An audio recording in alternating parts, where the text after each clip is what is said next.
کون حزب اللہ ہے کون حزب الشیطان ہے، تمہیں اندازہ ہو جائے.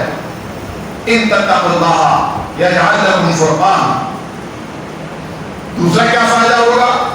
فرمایا ومن یتق اللہ یجعل لکم، ومن یتق اللہ، جو کوئی اللہ سے ڈرے گا اللہ تعالیٰ اس کے لیے ہر تنگی سے نکلنے کا راستہ بنا دے.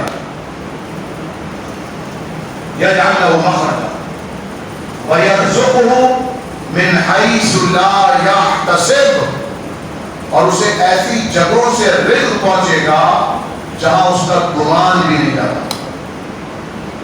آپ سوچتے ہیں نا، ڈائری نکالتے ہیں، سوچتے ہیں کہ فلاں جگہ سے پیمنٹ آنی ہے، اس کو فون ملاؤ، فون بند.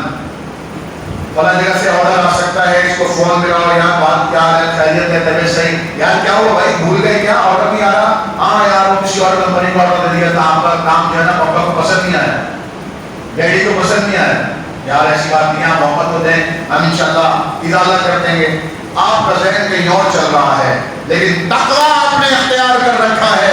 اللہ تعالیٰ ایسی جگہوں سے کال بھجوائے گا، ایسی جگہوں سے آرڈر دلوائے گا، ایسی جگہوں سے کام لے کے آئے گا جہاں آپ پر گمان نہیں جاتا ہو. شرط کیا ہے؟ آپ کو تقویٰ کا راستہ اختیار کرنا ہوگا. اور تقویٰ کیا ہے؟ اللہ کا ڈر. اللہ کی خاطر گناہ کو چھوڑنا تقویٰ ہے. مختصر ترین مفہوم. ایک طرف دنیاوی فائدہ، ایک طرف نفس کی لذت، ایک طرف جسم کا آرام، ایک طرف گھر بار کی عیش و عشرت، ایک طرف دنیا میں ناموری، ایک طرف شان و شوکت کا اظہار، ایک طرف تن تنا روب دبدبا بھرم،